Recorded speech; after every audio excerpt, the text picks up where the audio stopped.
ขนาดจิตนึงครับเพราะคือสไลด์นี่ทำมาก็คงยังไม่สมบูรณ์นะอาทิตย์นะจริงๆแล้วน่าจะมีเฉพาะโสดาปฏิผลนะครับไม่ควรจะมีโสดาปฏิมาแต่ก็โสดาปฏิมานี่เป็นหนึ่งขนาดจิตเองกำลังประหารอยู่ครับยังไม่หมดอ๋อครับยังไม่หมดคนที่หมดจริงๆคือโสดาปฏิผลอ๋อครับเพราะฉะนั้นตรงนี้สไลด์นี้อาจจะทำผิดนิดหน่อยนะครับก็ไว้แก้ทีหลังนะครับถ้าแก้ตอนนี้ก็คงไม่ทันแล้วนะครับเพราะเราจะเข้าสู่สไลด์ที่1นะครับเพื่อให้ท่านผู้ฟังได้เห็นรูปนะครับเห็นรูปอย่างนะครับ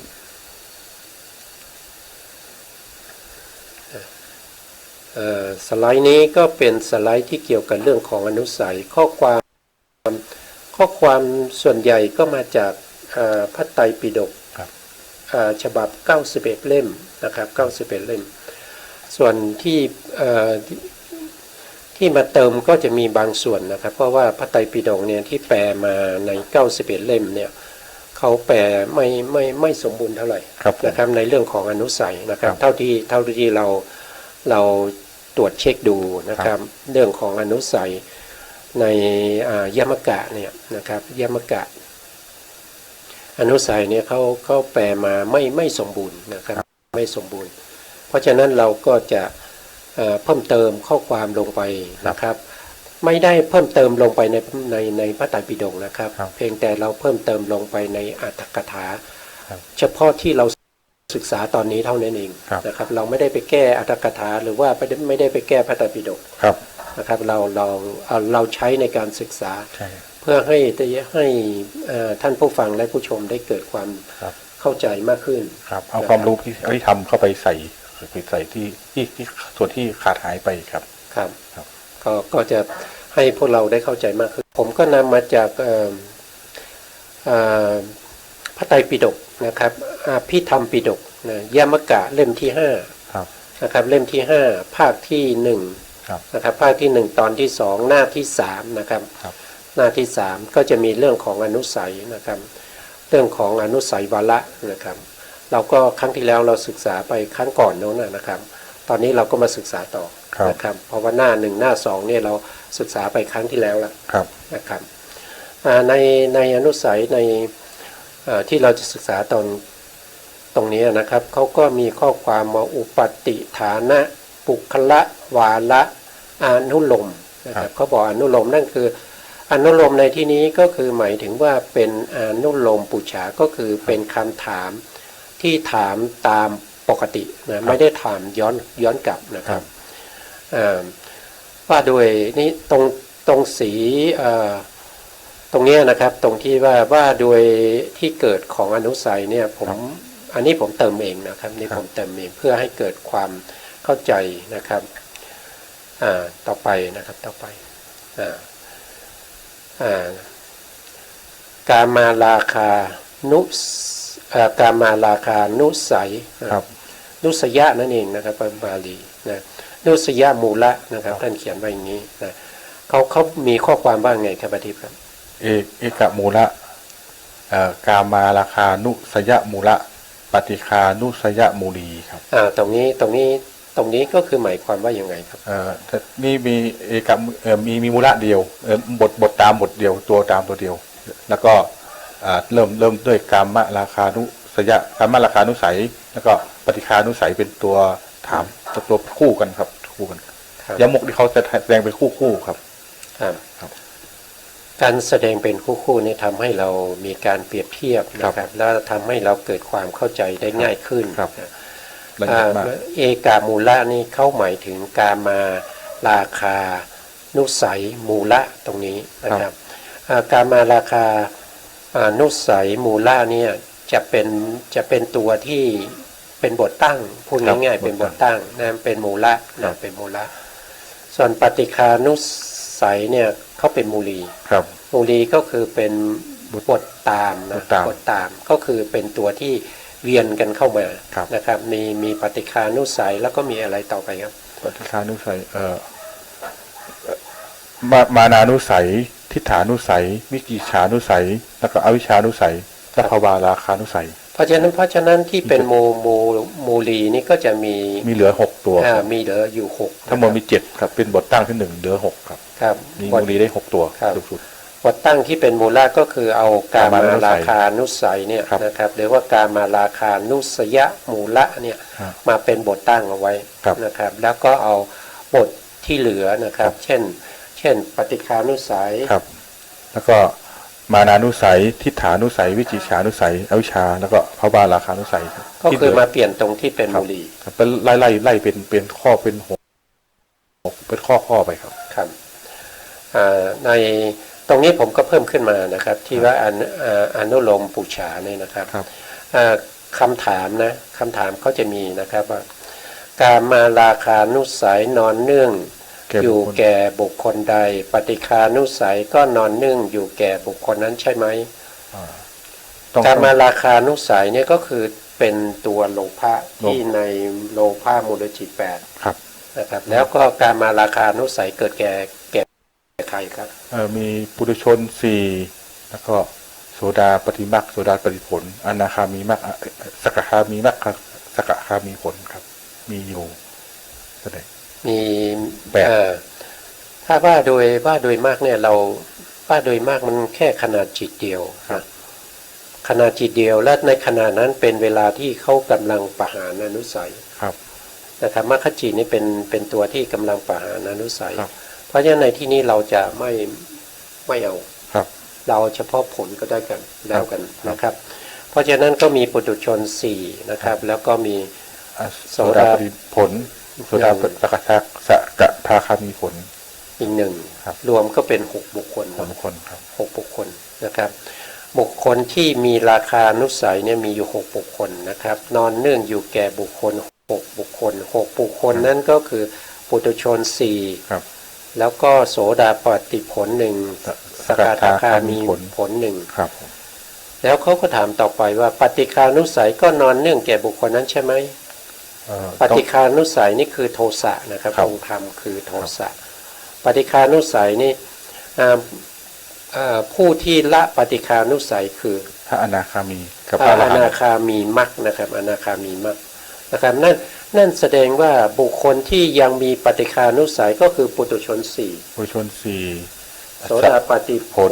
1สกทาคามีผล1นั่นแสดงว่าคำตอบก็คือองค์ธรรมเหมือนกันเลยใช่ไหมครับเหมือนกันเหมือนกันในที่นี้ก็คือหมายถึงว่าผู้ที่มีกามราคานุสัยก็มี6กับผู้ที่มีปฏิฆานุสัยเนี่ยมีบุคคลเหมือนกันครับเท่ากันนะครับเท่ากันนะครับเพราะฉะนั้นก็จะมีวิสัชนานะครับวิสัชนาก็ตอบว่าใช่นะครับแต่ถ้าเป็นบาลีเราจะอามันตาก็จะวิสัชนาว่าอามันตานะครับถ้าแปลมาก็คือใช่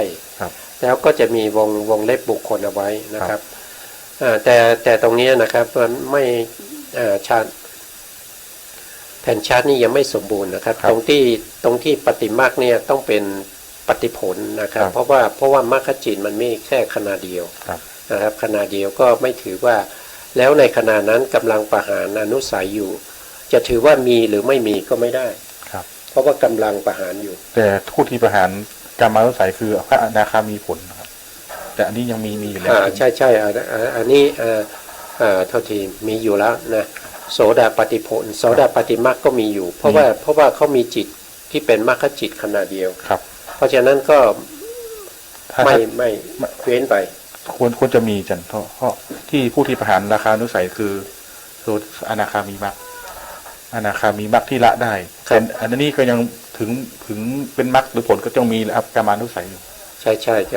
ก็เอาตามนั้นก็ได้นะครับว่าตามนั้นก็ได้ถ้าว่าตามนั้นก็จะมีบุคคลมากขึ้นนะครับก็จะมีปุถุชน4โสดาปฏิมรรคบุคคล1นะครับแล้วก็ผลอีก1นะครับก็เป็น6แล้วนี่ยังละไม่ได้แล้วก็สกทาคามีมรรคอีก1คนนะครับแล้วก็สกทาคามีผลอีก1คนก็รวมเป็น8รวมเป็น8บุคคลนะครับ8บุคคลนะคน8บุคคลนี้เป็นบุคคลที่มีราคากามราคานุสัยกามราคานุสัยกับปฏิฆานุสัยนอนเนื่องอยู่ในขันธสันดานอยู่นะครับก็คือ8บุคคลนี้นะครับ ปุถุชนสี่นี้มีอะไรบ้างครับอาทิตย์ มีทุกขติเหตุการบุคคลนี่ก็มีที่เกิดในนรกครับ แล้วก็สุคติเหตุการบุคคลพูดถึงเหตุการบุคคลนี่พูดในอธิบายภูมิสี่ครับโทษครับ เกิดในอบายภูมิสี่ ทั้งหมดเลยอบายภูมิทั้งสี่เลย มีอะไรบ้างครับอบายภูมิสี่ เปรต นรกหนึ่ง เปรตหนึ่ง เปรตหนึ่ง อสุรกาย อสุรกายห แล้ว นึ่ง ก็เดรัจฉาน แล้วก็สัตว์เดรัจ สัตว์ ฉา เด น รัจฉาน สี่บุคคลนี้นะครับสี่บุคคลนี้เราเรียกว่าเป็นทุกขตินะ ทุกขติเหตุการ เป็นทุกขติ หรือถ้าเรียกเป็นบุคคลก็จะเรียกว่าเป็นทุกขติ อเหตุ อเหตุกะบุคคล ครับ นะครับมีอยู่สี่บุคคลนะส่วนโสดาปัตติมรรคนี้ก็คือบุคคลที่กำลังได้มากอยู่ ครับ มีแค่ขนาดจิตเดียวนะครับ ซึ่งผมก็ได้นำเสนอในเรื่องของวิถีไปแล้วนะครับครั้งก่อนนะตอนที่อาทิตย์ไม่ได้มานะครับก็ได้แสดงเรื่องของวิถีที่เกี่ยวกับโสดาปัตติมรรควิถีสกทาคามีอนาคามีและอรหันตวิถีแล้วนะครับเขามีจิตแค่ขนาดจิตเดียวนะครับ มันถ้าพูดถึงระยะเวลานี้มันมีน้อยมากนะครับ สั้นนะ มันสั้นมากแค่ขนาดจิตเดียวนะครับอันนี้ก็ได้นำเสนอไปแล้วนะ ปุถุชนยังมีอีกสองกลุ่มนะครับทุกติเหตุกับบุคคลกับติเหตุกับบุคคลเมื่อกี้พูดได้ทุกติเหตุกับบุคคลสุติเหตุกับบุคคลแล้วก็มีวิเหตุตุเหตุครับ ครับตกไปเมื่อกี้นะครับ ครับ เพราะปุถุชนมีอยู่สี่นะครับ ปุถุชนมีสี่ เมื่อกี้เราพูดถึงเฉพาะทุกขตินะ จะเกิดใน ทุก ใบ ข ภู ติ มิสี่ แล้วก็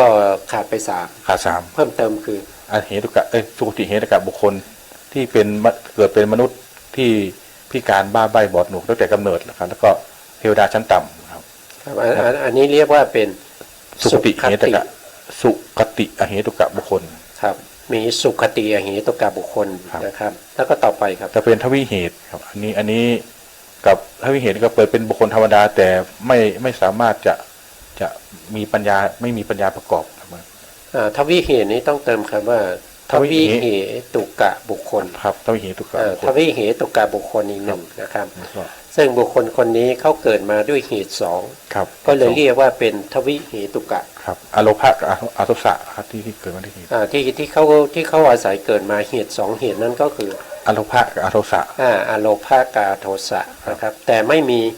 อโมหะ โมหะก็คือไม่มีปัญญา ไม่ปัญญา ไม่มีปัญญาตั้งแต่เกิดนะครับ ครับ เป็นบุคคลที่ไม่มีปัญญาตั้งแต่เกิด ครับ เรียกว่าทวิเหตุกะบุคคล ครับผม แต่อีกบุคคลหนึ่งก็คือ ติเหตุกะ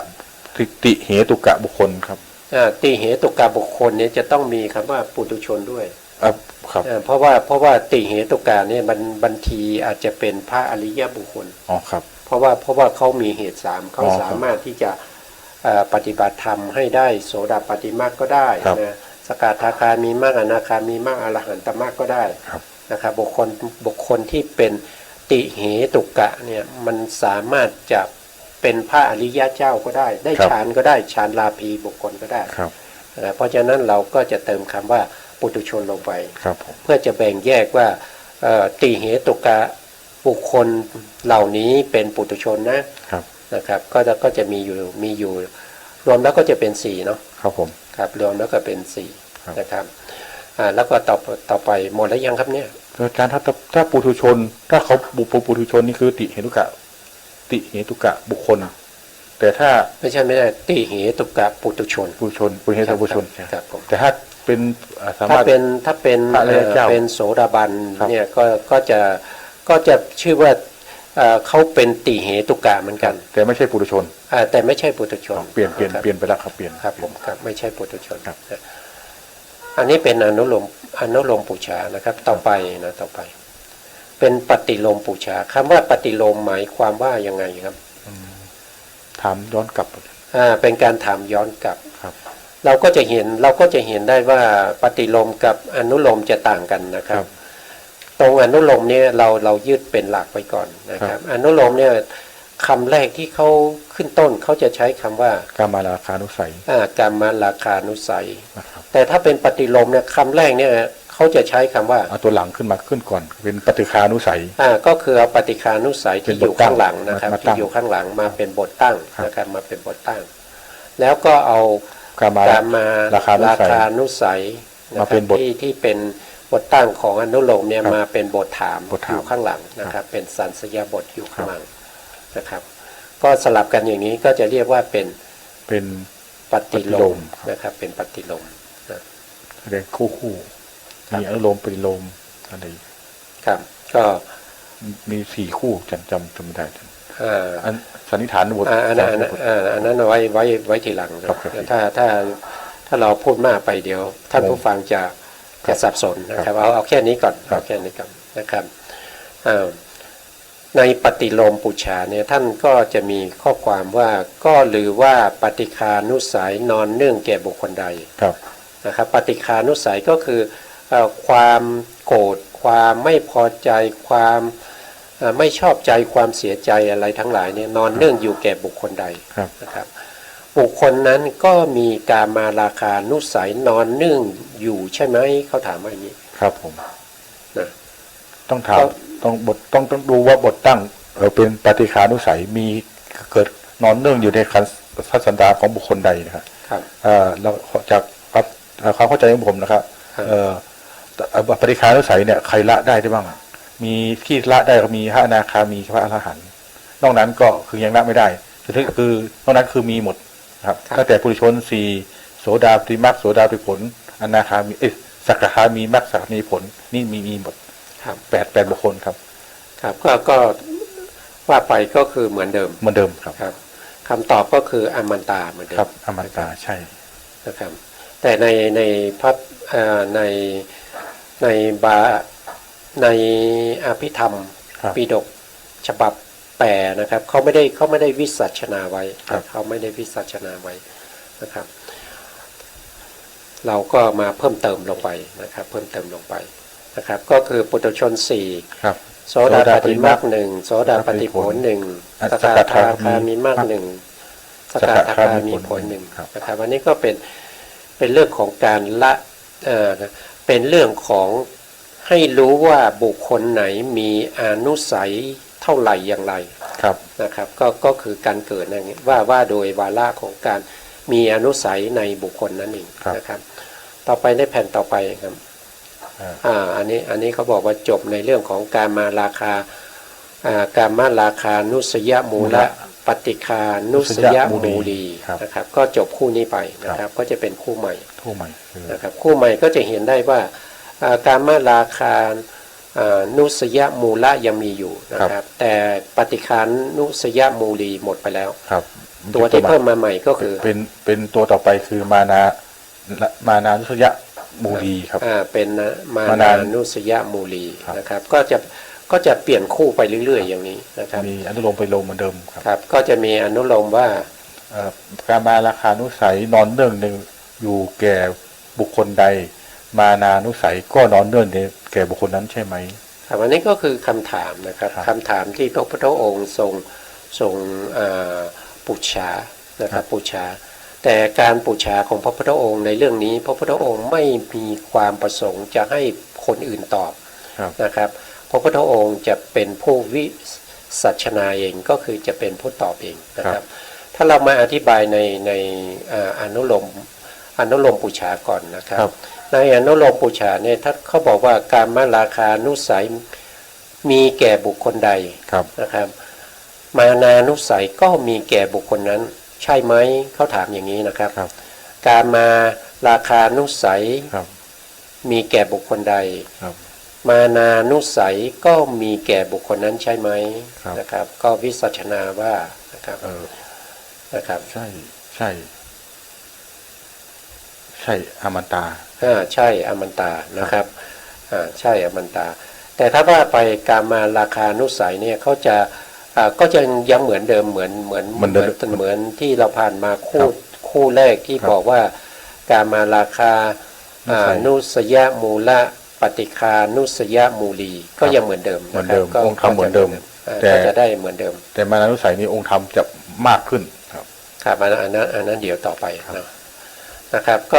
จะมีปุถุชน4นะครับปุถุชน4แล้วก็โสดาปฏิมรรค1โสดาปฏิผล1สกทาคามีมรรค1แล้วก็สกทาคามีผลอีก1นะครับก็จะมีทั้งที่เป็นกามาราคานุสัยแล้วก็มานานุสัย นะครับมานานุสัยถ้าเกิดว่ามีบางท่านเขาสงสัยขึ้นมาว่าเป็นถึงเอาตรงนี้ก็ได้นะครับเป็นถึงพระสกทาคามีผลแล้วนะเป็นพระอริยบุคคลแล้วยังมีการมาราคานุสัยอยู่หรือมีแต่น้อยลงก็จะตอบว่ามีแล้วเหลือน้อยลงมีนะครับตอบว่ามีแต่ว่าไม่ได้มีเหมือนกับปุถุชนนะครับไม่ได้มีเหมือนกับปุถุชนแล้วก็ไม่ได้มีเหมือนกับโสดานะครับโสดาปฏิผลนะครับเพราะว่าสกทาคามีเนี่ยเป็นผู้ที่มีการมาราคานุสัยที่เบาบางเบาบางนะถ้าเป็นปุถุชนนี่มีเต็ม 100%เต็มอยู่ 100%ถ้าเป็นโสดาบันเนี่ยโสดาบันก็จะละการมาราคานุสัยประเภทที่นำไปสู่อบายนะครับก็คือปิดประตูอบายนะครับถ้าเขาถามว่าแล้วอะไรที่นำไปสู่อบายนะครับที่โสดาปฏิมาคละได้นะครับก็คือการมาราคานุสัยที่ครบองค์กรรมบทนะครบองค์กรรมบทถ้าครบองค์กรรมบทนี่คือนำไปเกิดในอบายนะครับถ้าไม่ครบองค์เนี่ยเขาจะให้ผลในประวัติการนะครับให้ผลในประวัติการนะเพราะฉะนั้นโสดาบันเนี่ยเขาประหารในเรื่องของ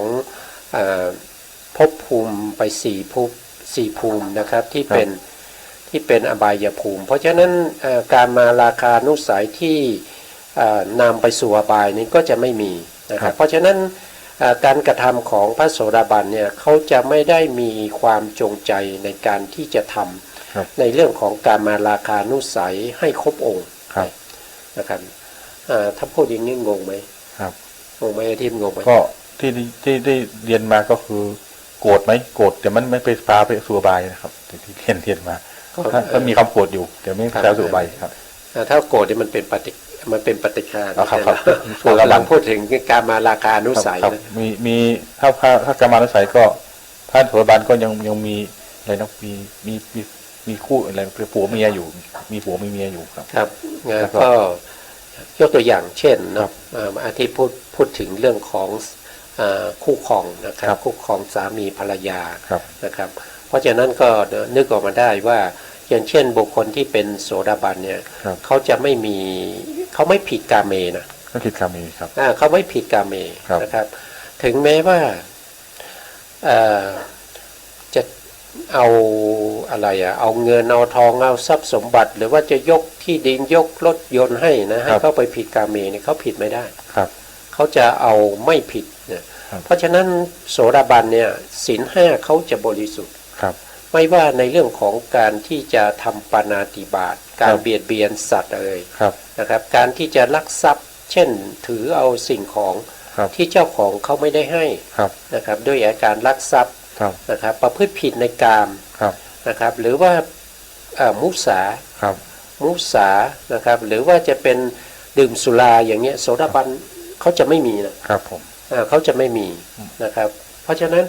สิ่งพวกนี้เป็นสิ่งที่นำไปสู่อบายเพราะฉะนั้นโสดาบันเขาตัดสิ่งพวกนี้ได้เพราะฉะนั้นเขาก็ไม่ไปอบายนะครับไม่ไปอบายทีนี้ถ้าเขาไม่ไปอบายแล้วโสดาบันนี้ยังมีคู่ครองอยู่นะมีอยู่คู่ครองแต่เขาไม่ผิดกาเมเขาจะรักษาศีล 5อย่างบริสุทธิ์ถึงแม้ว่าโสดาบันเนี่ยเขาตายจากความเป็นโสดาบันแล้วไปเกิดในภพหน้าก็เป็นโสดาบันเหมือนเดิมนะครับแล้วให้เขาผิดศีล 5เนี่ยเขาไม่ผิดนะเขาสามารถที่จะสละชีวิตเพื่อรักษาศีล 5ได้นะครับอันนี้เป็นคุณสมบัติของโสดาบันนะครับโสดาบันนะครับส่วนสกทาคามีก็ทำให้เบาบางขึ้นไปอีกสิ่งแรกที่เรารู้คือที่ว่าเมื่อกี้โกรธแล้วคือสกทาคามีเนี่ยจะทำให้สภาวธรรมที่โสดาบันยังมีอยู่เนี่ยเบาบางลงอย่างเช่นถ้ามีคู่ครองเขาก็จะไม่มีการเสพเมถุนครับสกทาคามีไม่มีเสพเมถุนนะครับถึงจะมีคู่ครองก็อยู่กันแบบพี่น้องอยู่กันแบบพี่น้องนะครับแล้วก็สกทาคามีนี้จะ ทำในเรื่องของการมาราคานุสัยที่เป็นอย่างหยาบเนี่ยให้หมดไปนะครับให้หมดไปการมาราคานุสัยที่เป็นอย่างหยาบครับให้หมดไปเพราะว่าโสดาบันเนี่ยทำกรรมราคานุสัยที่เป็นอย่างหยาบแล้วก็มีต่อว่า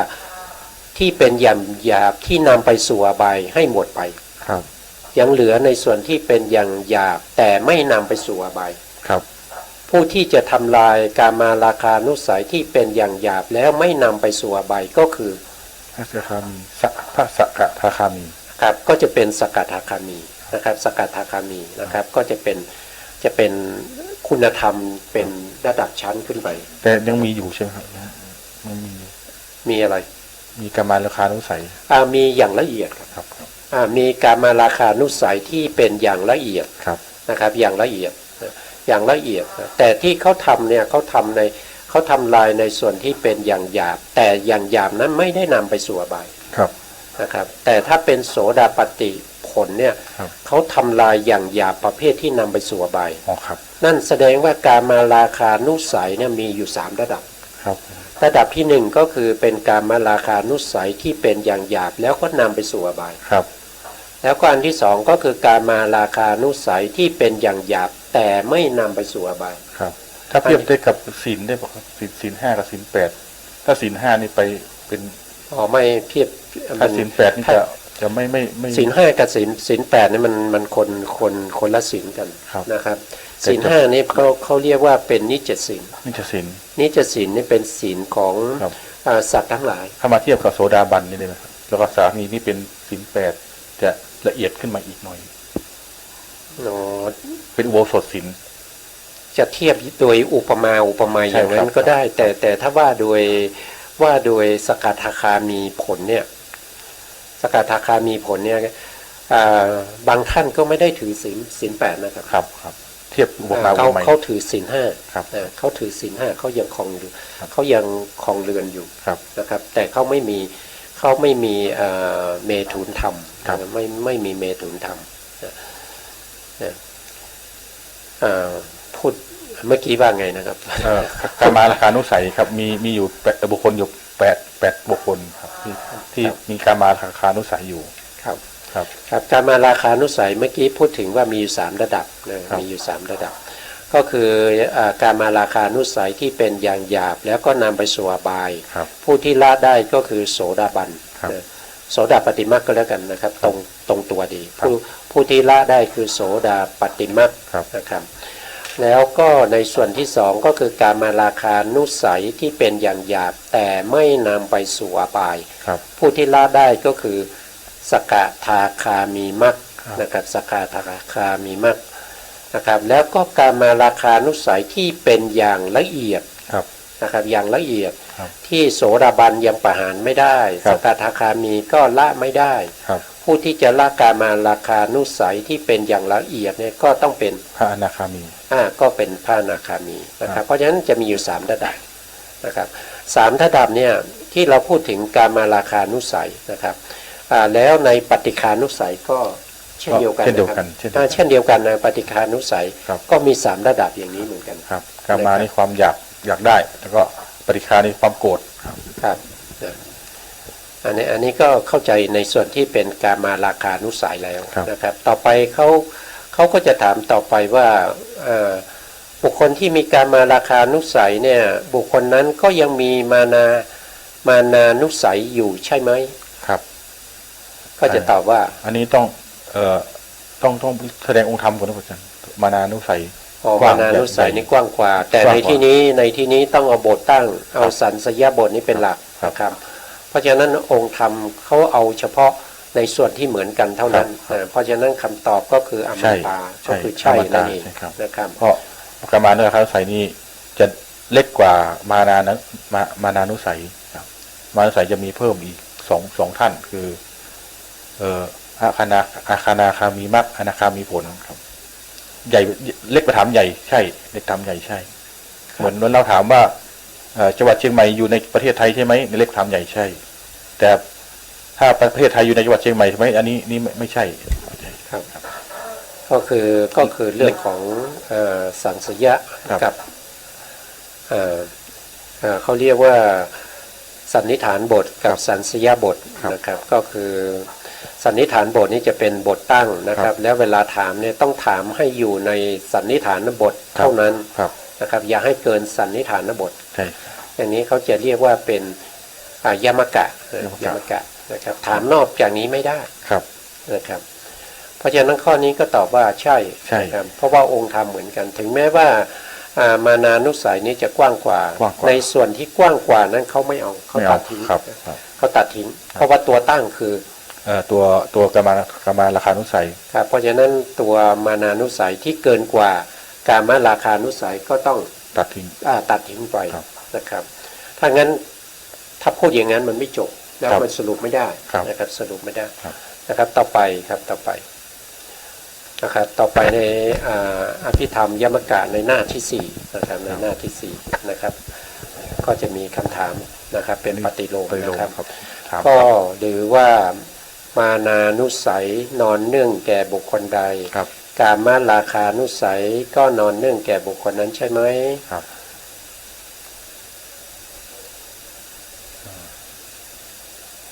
ครับมานานุสัยนอนเนื่องในแก่พระอนาคามี แต่มีกามานุสัยไม่ใช่นอนเนื่องอยู่ในพระอนาคามีนั้น มานานุสัยนอนเนื่องอยู่ และกามานุสัยนอนเนื่องอยู่ในบุคคล3จำพวกผู้ชนโสดาอย่างงง ก็อย่างนี้นะครับก็คือหมายความว่าในปฏิโลมปุจฉาเนี่ยเข้ามานานุสัยเนี่ยมาเป็นประธานและเป็นตัวตั้งละ ครับ จากเดิมเนี่ยเขาเป็นตัวถามใช่ไหมครับเขาก็เอามาเป็นตัวตั้ง เสร็จแล้วก็เขาเอาการมาราคานุสัยไปเป็นตัวถาม ครับ เพราะฉะนั้นตัวที่เป็นการมาราคานุสัยเนี่ยจะกว้างกว่า กว้างกว่าครับ กว้างกว่า ครับ นะครับกว้างกว่า เพราะฉะนั้นเขาก็จะวิสัชนาว่ามานานุสัยเนี่ยนอนเนื่องอยู่ในผ้าอนาคามี ครับ นะครับมานานุสัยนอนเนื่องอยู่ในผ้าอนาคามี ครับผม แต่ว่าการมาราคานุสัยไม่ได้นอนเนื่องอยู่ในผ้าอนาคามี ครับผม ถูกต้องนะครับ ครับผม แล้วก็ท่อนที่สองเขาก็จะวิสัชนาต่อไปนะครับว่ามานานุสัยนอนเนื่องอยู่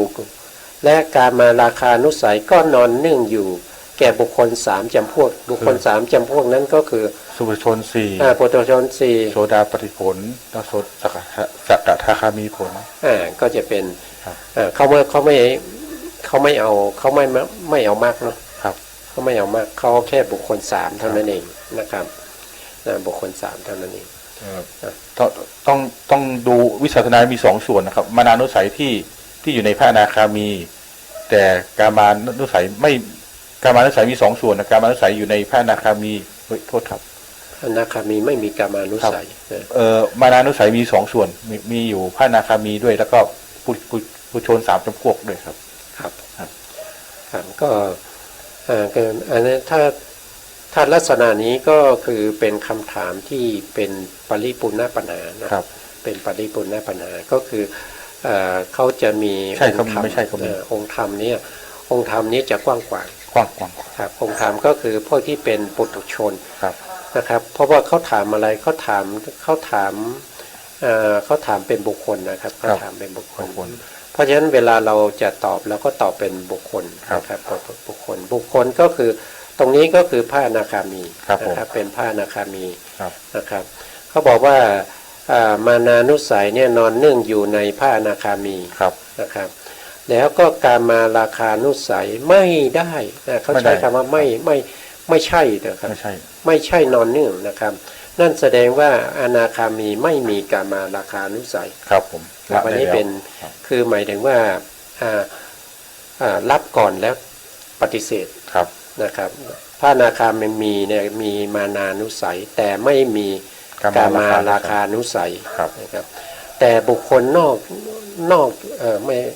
บุคคลที่เป็น3จำพวกนั้นก็คือปุถุชน4โสดาปฏิมรรค1สกทาคามีมรรค1นะครับมีกามราคามีทั้งที่เป็นมานานุสัย แล้วก็กามาราคานุสัย ครับก็จะมีทั้ง2เลยนะครับก็ ว่าไปก็ต้องการศึกษาในเรื่องของยมกะนี้ก็จะเป็นปัจจัยนะครับ เป็นปัจจัยให้เราได้เข้าใจในเรื่องของยมกะทั้งหลายนะครับแต่ในที่นี้เราศึกษาในเรื่องของอนุสัยนะครับเพราะว่าอนุสัยนี้เป็นสภาวธรรมที่ไม่ปรากฏครับไม่ปรากฏไม่ปรากฏเพราะว่ามันนอนเนื่องอยู่ในขันธสันดานไม่ปรากฏให้เราได้รู้นะครับเพราะฉะนั้นเราก็เลยนำมาเสนอเพื่อให้ท่านผู้ฟังและผู้ชมได้เข้าใจบ้างนะครับหรือว่าอาจจะไม่เข้าใจแต่ให้ได้ยินได้ฟังไปบ้างนะครับเราก็ไม่ได้เอามามากมายนะครับเราเอามาเฉพาะในส่วนที่เป็นกามราคากามราคานุสยมูละเท่านั้นเองนะครับอันนี้เราก็ผ่านไปเท่าไหร่ละผ่านไปสองมูลีสองมูลีแล้วนะครับต่อไปก็เป็นทิฏฐานุสัยมูลีนะครับทิฏฐานุสัยมูลีก็จะเป็นมูลีที่สามแล้วนะครับที่สามนะครับอนุโลมปุจฉานะครับการมาราคานุสัยนอนเนื่องแก่บุคคลใดเอาเฉพาะตรงนี้ก่อนส่วนอันนี้เป็นคำถามเป็นสันนิฐานบทนะครับเป็นสันนิฐานบทตั้งเป็นบทตั้งนั่นเองนะครับถ้าเราเอาเฉพาะตรงนี้เนี่ยเราการมาราคานุสัยเนี่ยนอนเนื่องแก่บุคคลใดก็มีอยู่3 จำพวกก็คือปุถุชน4ปุถุชน4นะโสดาปฏิผล1สกทาคามีผล1ครับก็จะมี3บุคคลนะครับแล้ว3 จำพวกแล้วก็ต่อมาในส่วนที่2ที่เรียกว่าสังสยะนะครับสังสยะทิฏฐานุสัยนอนเนื่องอยู่ในขันธ์ดำคนนั้นใช่ไหมต้องหาองค์ธรรมให้ได้ก่อนว่าทิฏฐานุสัยนี้มีใครนอนเนื่องอยู่ในสันดานบ้างครับทิฏฐานุสัยก็มีในปุถุชน4ครับถ้าโสดาบันเขาละได้แล้วละทิฏฐาว่าเป็นผิดได้แล้วทิฏฐานุสัยได้แล้วถ้าได้โสดาบันก็ไม่มีทิฏฐานุสัยไม่มีทิฏฐานุสัยแล้วครับตั้งแต่โสดาบันขึ้นไปไม่มีทิฏฐานุสัยครับเพราะฉะนั้นอริยบุคคลทั้ง4นี่ไม่มีทิฏฐานุสัยเลยครับไม่มีเขาเห็นผิดแล้วครับมีเฉพาะปุถุชน4เท่านั้นเองนะครับเพราะฉะนั้นข้อนี้ก็จะวิสัชนาว่านะครับการมาราคานุสัยนอนเนื่องอยู่แก่บุคคลเขาบอกว่า2นะครับ2นะ2จำพวกตรงนี้วงเล็บ3ตรงนี้3ก็คือปุถุชน4นะครับโสดาปฏิย่อละย่อลงนะครับย่อลงอาจารย์อันนี้ปุถุชน4นะครับอันนี้โสดาบัน1นะครับอันนี้สกทาคามี1ครับก็คือหมายความว่าไอ้เลข2เนี่ยอันนี้มาจากอัตถกถาที่เราใช้อยู่91เล่มนะครับแต่เมื่อพิจารณาแล้วก็อาการมาราคานุสัยเนี่ยต้องเป็นบุคคล3 จำพวกผมก็เลยเติมลงไปตรงนี้นะครับสีแดงนี่ผมเติมลงไปอาจารย์ครับอันนี้ตามานุสัย2นั่นไม่ถูกเพราะทิฏฐานุสัยไม่มีปุถุชนต้องมีทิฏฐานุสัยการมาราคานุสัยอย่างละเอียดนี่ใครละได้อย่างละเอียดพระอนาคามีครับเพราะฉะนั้นการมาราคานุสัยยังมีอยู่แก่พระโสดาบันพระสกทาคามีปุถุชนก็ไม่ถูกครับถูกนะครับเพราะว่าการมาราคานุสัยมีอยู่3ระดับนะครับที่พูดไปแต่แรกนะครับว่าการมาราคานุสัยประเภทที่เป็นอย่างหยาบแล้วนำไปสู่อบายเนี่ยโสดาบันนี่เป็นผู้ละได้แล้วก็ยังมีการมาราคานุสัยที่เป็นอย่างหยาบแต่ไม่นำไปสู่อบายนี่สกทาคามีละได้แล้วก็ยังมีการมาราคานุสัยที่เป็นอย่างละเอียดนี้ต้องพระอนาคามีถึงจะละได้เพราะฉะนั้นการมาราคานุสัยนอนเนื่องเนี่ยจะต้องมีบุคคลที่การมาราคานุสัยนอนเนื่องก็คือ3บุคคลแต่เขาแยกเป็น2 ส่วนกัน2 ส่วนคือส่วนหนึ่งมี2 คนแต่ไม่มีทิฏฐานุสัยเขาต้องเอาคุณจะหลง เขาเป็นสันนิฐานบทครับการมาราคานุสัยเป็นสันนิฐานบทต้องเอาการมาราคานุสัยเป็นบทตั้งนะครับแล้วถึงจะเอาทิฏฐานุสัยมาเป็นบทถามมันมีคำตอบอีกชุดหนึ่งหรือเปล่ามันมี นะครับโดยตรงนี้ไปก่อนนะครับ ครับ โดยตรงนี้ไปก่อนแต่ทิฏฐานุสัยเนี่ยไม่ใช่นอนนึ่งนะครับมาไม่ใช่นอนเนื่องแก่บุคคลสองก็คือ สองคือเนี่ยครับสองตัวโซดาปฏิมากับสัก ตรงนี้ผิดอันเนี้ย ครับครับ ตรงนี้ผิดนะตรงนี้ต้องเป็นโสดาปฏิมากับโสดาปฏิผลนะครับ ตรงนี้ก็เป็นสองนะครับ ตอนนี้ไม่ยังแก้ไม่ได้นะครับเนาะก็จะเป็นโสดาบันกับสกัทาคามีนะตรงนี้นะครับ ก็จะนอนเนื่องอยู่นะครับ และทิฏฐานุสัยก็นอนเนื่องอยู่แก่ปุถุชน ผู้ชนครับ ก็จะนอนเนื่องอยู่แก่ปุถุชนนะครับก็จะเป็นในลักษณะอย่างนี้ ครับ นะต่อไปนะครับต่อไปในปฏิโลมปุชาปฏิโลมปุชานะครับปฏิโลมปุชาก็จะมีว่านะครับก็หรือว่าทิฏฐานุสัยนอนเนื่องอยู่แก่บุคคลใด ครับ นะครับการมาราคานุสัยก็นอนเนื่องอยู่แก่บุคคลนั้นใช่ไหมนะครับบุคคลนั้นใช่ไหมนะครับอันนี้ก็เป็นทิฏฐานุสัยนะครับทิฏฐานุสัยเนี่ยผู้ที่ละได้ก็คือ มีพระโซดาบันขึ้นไป โสดาบันเป็นผู้ละได้นะครับเพราะฉะนั้นก็จะไม่มีทิฏฐานุสัยแก่โสดาบัน ครับ ถ้าเราพูดถึงเฉพาะในส่วนที่เป็นสันนิษฐานบทเนี่ยบุคคลที่มีทิฏฐานุสัยเนี่ยได้แก่ใคร ผู้ชนสี่ ได้แก่ปุถุชนสี่ ครับ จะไม่มีอริยะแล้วมี ครับ แต่ปุถุชนเท่านั้นเองนะต่อไปก็เป็น กามาราคานุสัย การมาราคารุ่งใสก็นอนเนื่องแก่บุคคลนั้นใช่ไหม ครับ อันนี้ปุถุชน ครับผู้ชนมีการมาราคานุสัยด้วยใช่มาตาใช่ อันนี้ก็ต้องตอบว่าใช่นะครับอันนี้ก็ต้องตอบว่าใช่ก็คือใช่ในฐานะนั้นตรงนี้ก็คือปุถุชนนั่นเอง ครับ นะครับอันนี้ก็จบในส่วนที่เป็นการมาราคานุสัยมูละนะครับทิฏฐานุสัยมูลีนะครับ ต่อไปวิจิกิจฉา นี่ไม่ค่อยสมบูรณ์นะครับต่อไปก็จะเป็นวิจิกิจฉามูลีวิจิกิจฉานุสยมูลีครับผมนุสยมูลีนะครับนุโลมปุชาก็จะถามว่านะครับการมาราคานุสัยนอนเนื่องแก่บุคคลใดอันนี้การมาราคานุสัยก็นอนเนื่องแก่บุคคลใดมีปุถุชนสี่โสดาปฏิมาโสดาเป็นผลสกัคามีผล6มีอยู่3จำพวกมี3จำพวกนะครับแล้ววิจิกิจฉาก็นอนเนื่องแก่บุคคลนั้นใช่ไหมอันนี้ใหญ่กว่าถามเล็ก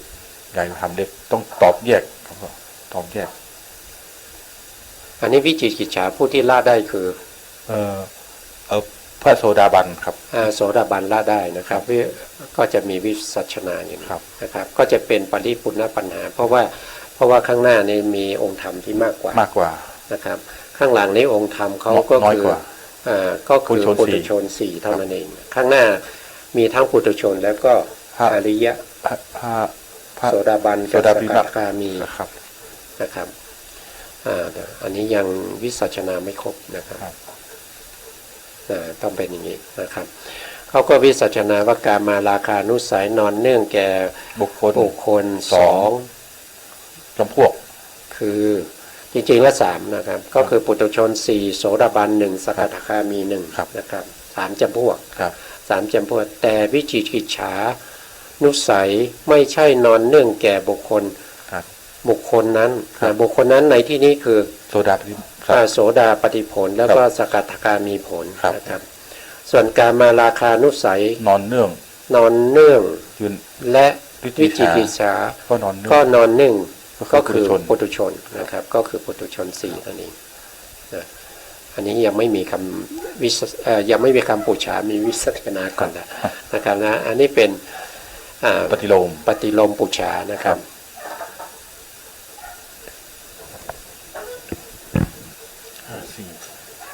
นะครับต่อไปก็มีข้อความนะครับก็หรือว่าวิจิกิจฉานุสัยนอนเนื่องอยู่แก่บุคคลใดวิจิกิจฉานอนเนื่องอยู่แก่บุคคลใดครับปุถุชน4ครับเฉพาะปุถุชน4ครับการมาราคานุสัยก็นอนเนื่องแก่บุคคลนั้นใช่ไหมอันนี้เล็กกว่าถามใหญ่นี่ใช่มาตานี่ใช่นะครับเพราะว่าข้างหลังเนี่ยเราต้องตัดเอาโสดาปฏิผลกับสกัทาคามีผลออกนะครับครับนะพ ราะฉะนั้นข้อนี้ก็ตอบว่าปุถุชนนะครับ ครับ ก็คือใช่นะครับ ใช่ ก็จะจบในเรื่องของการมาราคานุสยมูละนะครับวิจิกิจฉานุสยมูลี ครับผม นะที่จริงก็ไม่ยาก ครับไม่ยาก ไม่ยาก ถ้าเราเข้าใจไม่ยากไม่ยาก ครับต่อไปนะครับในส่วนที่เป็นภาวะราคานุสยมูลี ครับ ภาวะราคาเนี่ยจะเป็นครั้งที่แล้วขั้นก่อนนู้นอ่ะ ครับ ที่เราพูดถึงองค์ธรรมเนี่ยจะเป็นผู้ที่เป็นอันนี้หนึ่งก็คือเป็นบุคคลที่เป็นพรหมเนาะ ครับผม เป็นพรหมที่เขาได้ปฐมฌานทุติยฌานตติยฌานจตุยฌานนะครับ ครับ หรือว่าเป็นพระอนาคามี ครับ นะครับเป็นพระอนาคามี หรือว่าจะเป็นพวกที่เป็นโสดาบันก็ได้สกทาคามีก็ได้พระอรหันต์ก็ได้อนาคามีก็ได้ที่เขาได้ฌาน ครับ ที่เขาได้ฌานนะ แต่ ค พ รั ระ บ อรหันต์เขาไม่มีอะไรมีอนุสัยนะครับ ภาวะราคานุสัยถูกอรหันตมรรคประหารนะครับ เพราะฉะนั้นไม่มีเนาะ ไม่มีพระอรหันต์ไม่มีอนุสัย ไม่มีนะครับพระอรหันต์จะไม่มีภาวะราคานุสัยนะไม่มี อนุสัยถูกตัดเอาหมดเลย ต่อไปปุจฉานะครับอนุโลมปุจฉากามาราคานุสัยนะครับ นอนเนื่องแก่บุคคลใด ครับ เอาแค่นี้ก่อนครับ มีผู้ชนสามจำพวกคือผู้ชนสี่สักโสดาปฏิผลกับสักคาคามีผล ครับ ก็จะมีปุถุชนสี่โสดาบันสกทาคามีผลนะครับโสดาปฏิผล ครับ แล้วก็ถามต่อไปว่าภาวะราคานุสัยก็นอนเนื่องแก่บุคคลเหล่านั้นใช่ไหม อันนี้โอ้เล็กประถามใหญ่ใช่ เล็กประถามใหญ่ใช่ครับก็ใช่ ใช่ นะครับเพราะว่าปุถุชนที่เขาได้ฌานก็มี ครับ นะครับปุถุชนตรงนี้จะต้องไม่ใช่สี่แล้ว ผู้ชน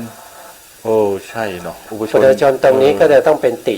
เหตุกับปุถุชน ชน ใช่ นะครับ ใช่ ถ้าว่าโดยในภพนี้ ใช่ นะ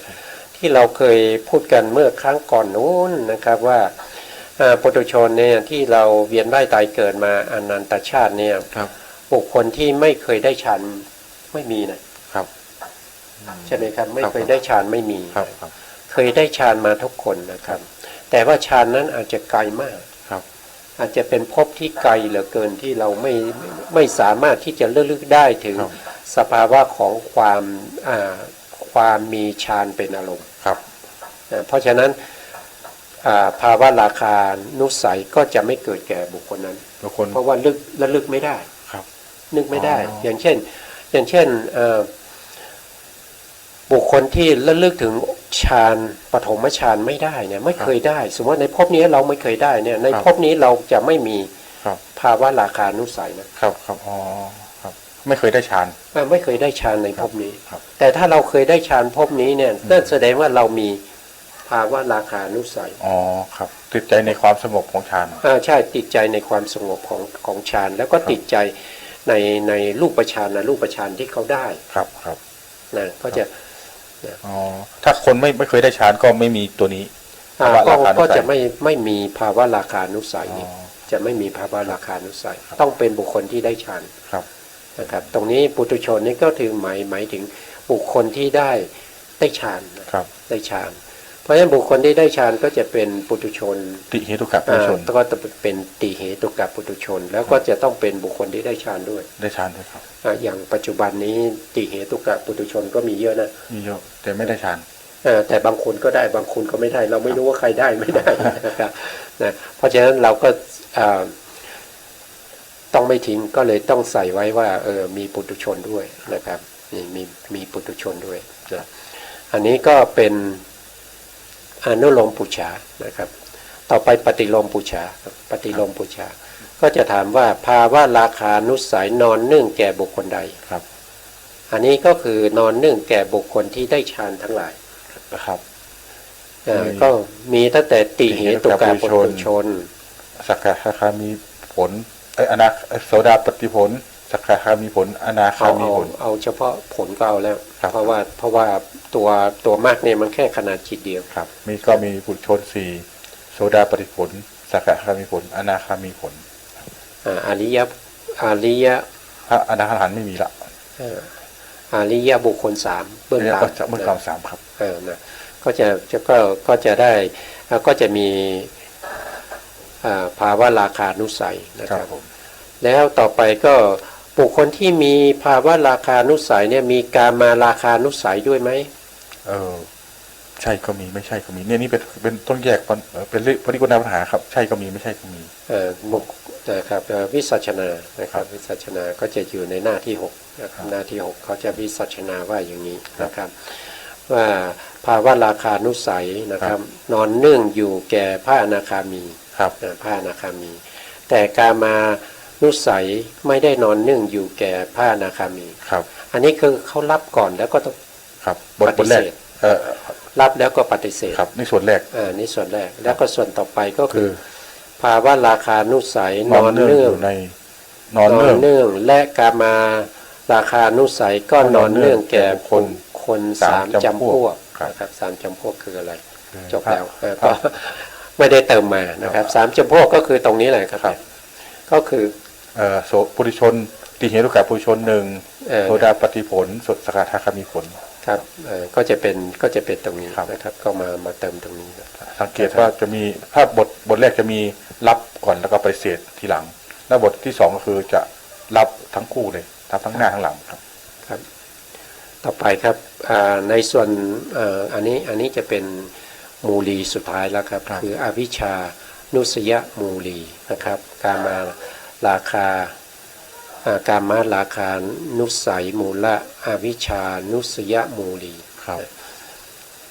เขาก็ถามเหมือนเดิมนั้นครับก็คือการมาราคานุสัยนอนเนื่องแก่บุคคลใดครับก็บุคคล3จำพวกเมื่อกี้นะครับครับ3จำพวกเมื่อกี้คือปุถุชน4โสดาปฏิผล1สกทาคามีผลอีก1นะครับก็จะมีอยู่อย่างนี้นะครับแล้วเขาถามต่อไปว่าบุคคลที่เป็นปุถุชน4โสดาปฏิผล1สกทาคามีผล1เนี่ยมีอนุสัยนอนเนื่องอยู่แก่บุคคลนั้นใช่ไหมครับใช่เพราะนี่เล็กถามใหญ่ใช่คืออวิชชานุสัยนอนเนื่องอยู่ใช่ไหมครับใช่ก็ต้องแน่นอนใครจะไม่มีครับนอกจากพระอรหันต์เท่านั้นที่จะไม่มีอวิชชานะครับแต่ก็จะตอบว่าอมันตาหรือใช่ก็คือบุคคล3จำพวกนี้เองนะครับผมครับแล้วอนาคามีมีไหมอนาคามีคนนะต้องมีอนาคามีคนนี่ตกไปอีกแล้วนะครับนี่ทำมันไม่ค่อยดีนะครับทำชาติมันไม่ค่อยดีนะต่อไปก็จะเป็นปฏิโลมปุจฉานะครับปฏิโลมปุจฉาก็จะมีว่าก็หรือว่าอวิชชานุสัยนอนเนื่องแก่บุคคลใดครับอวิชชานุสัยนอนเนื่องแก่บุคคลใดครับตั้งแต่พระอรหันต์ลงตั้งแต่พระอนาคามีลงมาเลยหมดเลยมีปุถุชน4โสดาปฏิผลสกทามีผลแล้วก็อนาคามีผลครับก็มีบุคคลที่มากที่สุดนะครับอวิชชาเนี่ยยกเว้นเฉพาะพระอรหันต์ยกเว้นเฉพาะพระอรหันต์เท่านั้นที่ไม่มีอวิชชานุสัยนะครับแล้วเขาก็ถามไปว่าแล้วบุคคลเหล่านั้นการมาราคานุสัยก็นอนเนื่องแก่บุคคลเหล่านั้นใช่ไหมอันนี้ต้องตอบว่าใช่ก็มีไม่ใช่ก็มีใหญ่ไปถามเล็กตรงนี้ใหญ่ถามเล็ก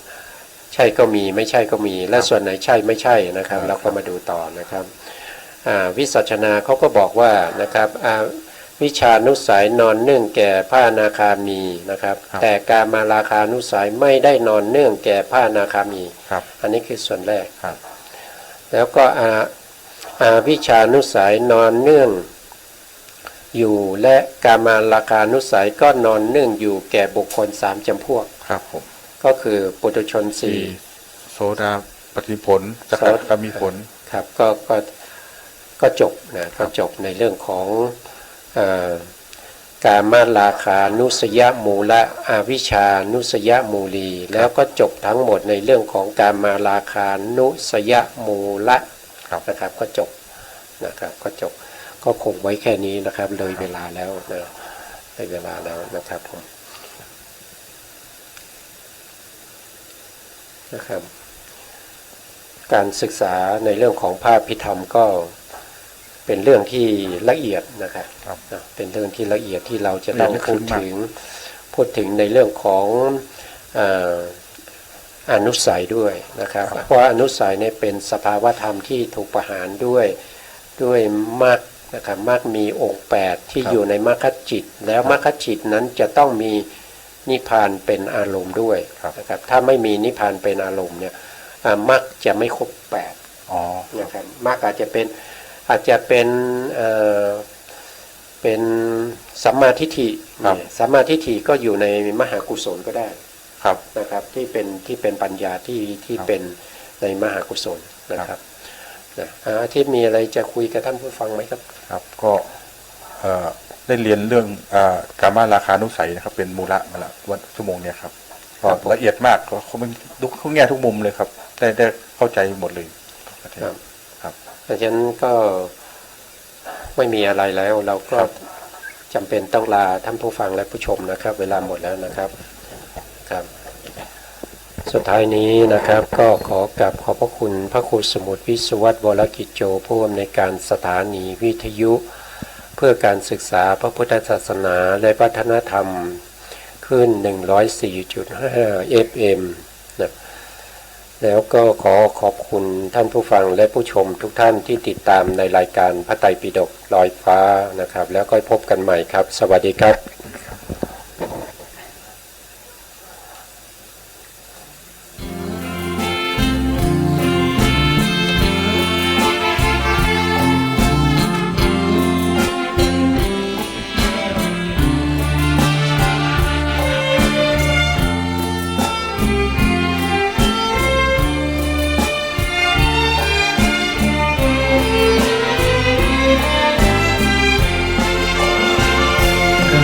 เกิดเป็นทุกข์เหตุทำให้เกิดทุกข์ช่องทางดับทุกข์นั้นคืออุเบกขาอริยสัจสี่รวมความได้เห็นปัญญาส่องฉายบัญชาในภาวะจิตในโลกิยธรรมโลกุตระธรรมจุดเชื่อมที่นำเจริญสมาธิใจโอตระภูยานเชี่ยวชาญมั่นคงสดใสปัจจักตังใช้อธิบายถ่าย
บ่ฮือด่างดำโศกเศร้ามัวมองแสงแห่งธรรมะนั้นเป็นแสงทองส่องใจเรียวร้องถึงวันคำเจ้า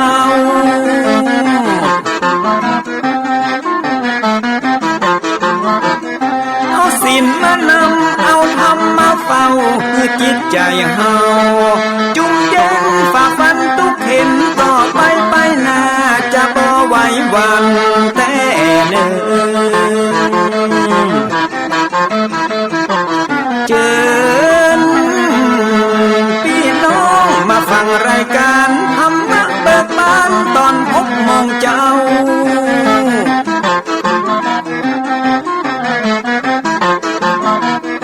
ฟังธรรมปืนเมืองอันเป็นแบบเบาท่านพระครูวิสิทธิ์ศีลาภรณ์ตั้งใจเจ้าคณะตำบลป่าแดดนอนในเจ้าอาวาสวัดฟังสิ่งคำตนนี้